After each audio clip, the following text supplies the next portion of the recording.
Welcome, my YouTube followers. Today, we are talking about a situation that you might be going through. Are you a man or woman who is actually having children, who is in a committed relationship, in a marriage? And are you going through some rough times? Okay, then type 1 in the comments. Perhaps you have been feeling a specific way for a longer amount of time, and you cannot help it. Then there's thoughts coming through your head if you should stay together or not. Why do I discuss this with you? Because I have been there and I know I can help a lot of you. Okay? Is it okay if I share a bit about my situation what I have been in? I'm happy to share that with you, to share some insights. Because when I was in that situation and in my marriage, having 3 children, living abroad, really, being that small entity of security for your children, for you as a family. And I, there was, I couldn't be the person that I wanted to be. At the time, I wasn't having the clarity as I was having right now, or a few years ago. So I was really looking for solutions to stay together. So we went to couple therapy. Then it went back and forth, back and forth. And I actually wanted to stay together. Do you agree that when you're married, then you do that for the rest of your life? So this was my focus. My focus has been, how can we solve this situation? And while we were moving forward, I really was not the mom I wanted to be. I was not the partner that I envisioned for myself to be. I find myself disconnected, and I was not able at that time to come up with a solution that worked. So some of you say, or some of you grew up in families, say that, you have to stay together for the children. Or once you're married, you stay together for the rest of your life. And what I found was, well, I was not being the mom I wanted to be.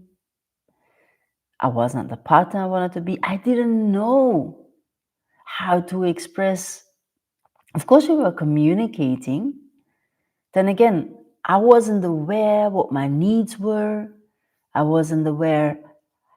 I was asking for help, yet in a very blaming and shaming way. I was not owning my emotions because I was making my partner responsible for the emotions that I was feeling instead of owning it myself. What does that mean, being responsible for your emotions? That I knew what I was feeling and I knew how I could regulate myself. Okay? So what I did in that moment, it was the quality of my life was depending on the other person. Not good. How do you do so? Okay? So for me, a very important part was, okay, how do I depict my situation or our situation to our children? Because I knew that I had examples in my life who said, we're going to stay together for the children. And I got to understand at a very young age that you always, as a child, feel that things are off with your parents. You know when there's clear communication and where there isn't. You know when your parents are going through a rough time or not. And it's all about communication. So For me, how I showed up to my children has always been primordial, instrumental, in the sense of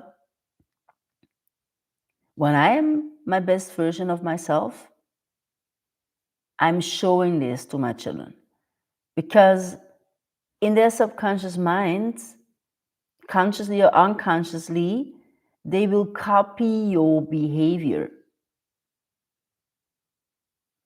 So, how the relationship is for a mom and a dad when you have children, when there's unexplained dynamics going on, your children got familiar to the situation.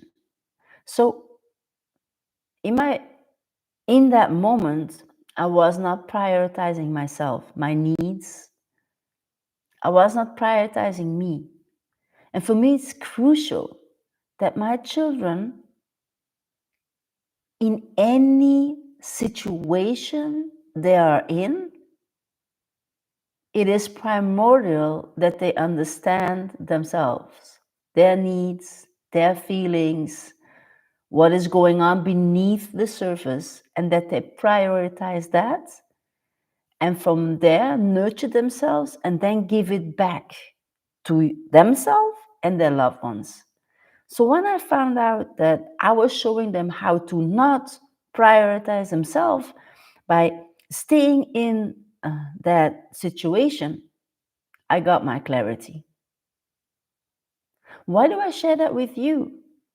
Because as a parent, you have this responsibility of teaching your children the values, even though things don't go as you expected. How do you show up in times of problems?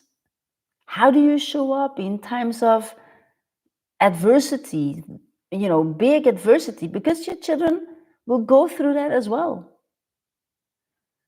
And how you took care of yourself will be the example how they will take care of themselves as well. So once I understood this, I know, okay, I have to make a decision and I have to step out of this marriage, sadly enough, even though it was against all my intentions. And you know what? It's important that as a couple you grow together, okay? That you evolve together. So there's one thing that I'd love to share with you as well is that, my ex-husband came back to me later on and he said, thank you. Thank you that you left me, because if you wouldn't, I wouldn't have started my own self-development journey. And to me, that is the biggest confirmation, because I see he's really the dad he wants to be right now. And it's so beautiful to have that realization, to have that growth, even though it's not the way you want it. The benefit is for your children. They're the ones receiving that change. They're the ones experiencing that change. So you working on yourself as a parent or in your marriage, that's the best thing that you can do to show up to the responsibilities you have for these precious souls. All right, so if you have questions, please reach out to me. I'm happy to answer them. You can leave them in the comments. You can reach out to me personally. My name is Sige Nagels, Sigenagels, life coach. I am out there on Instagram, on LinkedIn, on Facebook, here on YouTube. I'm a life coach and transformational mentor, and I'm here to help you overcome your old self, overcome situations that don't help you anymore, and really ground yourself so you can become your true self. Learn what you need to be learning and then thrive the way you are. That's it. I'll talk to you very soon. Have a wonderful day. Bye bye.